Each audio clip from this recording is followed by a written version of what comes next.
ಇನ್ನು ಇಷ್ಟೆಲ್ಲ ಆದಮೇಲೆ ಡಾಕ್ಟರ್ ಜಿ ಪರಮೇಶ್ವರ್ ಕಡೆಯವರು ಯಾವ ರೀತಿ ಸುಮ್ಮನಿರಕ್ಕೆ ಸಾಧ್ಯ?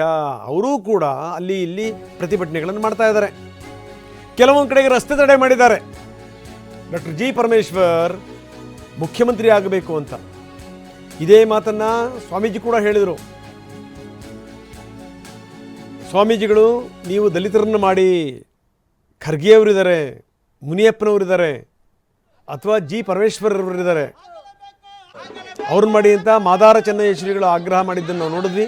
ಈಗ ರಸ್ತೆ ತಡೆ ಚಳವಳಿ ದಲಿತ ಸಂಘಟನೆಗಳಿಂದ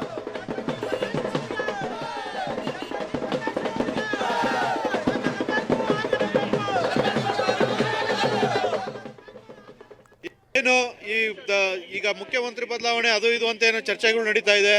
ಅಕಸ್ಮಾತ್ ಏನಾದ್ರು ಮುಖ್ಯಮಂತ್ರಿ ಬದಲಾವಣೆ ಆಗದೇ ಆದರೆ ಯಾವುದೇ ಕಾರಣಕ್ಕೂ ಡಾಕ್ಟರ್ ಜಿ ಪರಮೇಶ್ವರ್ ದಲಿತ ಸಮುದಾಯಕ್ಕೆ ಕೊಡಬೇಕು ಅಂತೇಳಿ ನಾವು ಈ ಮೂಲಕ ಒತ್ತಾಯ ಮಾಡ್ತಿದ್ದೀವಿ. ಯಾಕೆ ಅಂದರೆ ಅವ್ರ ಹಿಂದೆಯಿಂದನೂ ಕೂಡ ದಶಕಗಳಿಂದನೂ ಕೂಡ ದಲಿತರು ಕಾಂಗ್ರೆಸ್ನ ಬೆಂಬಲಿಸ್ಕೊಂಬಂದು ಬಂದಿದ್ದಾರೆ. ಅತಿ ಹೆಚ್ಚಿನ ಇದರಲ್ಲಿ ಸಂಖ್ಯೆಯಲ್ಲಿ ಬೆಂಬಲಿಸ್ತಾ ಇದ್ದಾರೆ.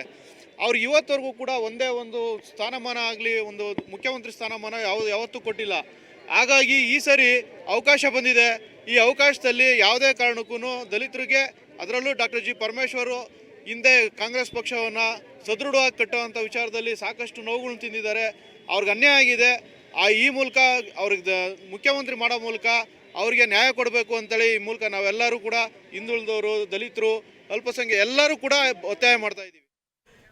ಚಾಮರಾಜನಗರದಲ್ಲಿ ಕಾರ್ಯಕರ್ತರು ಹೇಳ್ತಾ ಇದ್ರು, ಯಾರಿಗೆ ಧಿಕ್ಕಾರಕ್ಕೆ ಹೋಗ್ತೀರಿ ಅಂದರೆ ಹೈಕಮಾಂಡ್ಗೆ ಧಿಕ್ಕಾರಕ್ಕೆ ಹೋಗ್ತೀವಿ ನಾವು ಅಂತ. ಯಾಕಂದರೆ ಇಲ್ಲಿದ್ರಿಗೆ ಅವಕಾಶ ಕೊಟ್ಟಿಲ್ಲ ಡಿ ಕೆ ಶಿವಕುಮಾರ್ ಅವರಿಗೆ, ಅದಕ್ಕೋಸ್ಕರ ಹೈಕಮಾಂಡ್ ವಿರುದ್ಧನೇ ಧಿಕ್ಕಾರ ಅಂತ. ಇಲ್ಲಿ ದಲಿತ ನಾಯಕರು ಹೇಳ್ತಾ ಇದ್ದಾರೆ, ಪರಮೇಶ್ವರ್ ಅವ್ರನ್ನ ಕನ್ಸಿಡರ್ ಮಾಡಲಿಲ್ಲ ಅಂತಂದರೆ ಕಾಂಗ್ರೆಸ್ಸಿಗೆ ತಕ್ಕ ಪಾಠವನ್ನು ಕಲಿಸ್ತೀವಿ. ನೋಡಿ, ಈ ಪ್ರತಿಭಟನೆ, ಈ ಪರವಾಗಿರುವಂಥ ದನಿಗಳು ಎಲ್ಲಿ ತನಕ ಹೋಗುತ್ತೆ ಅಂತಂದರೆ ಈ ಪಕ್ಷದ ಏಳಿಗೆಯನ್ನೇ ಮಸುಕು ಮಾಡಿಬಿಡುತ್ತೆ. ಅದೇ ಭಯ.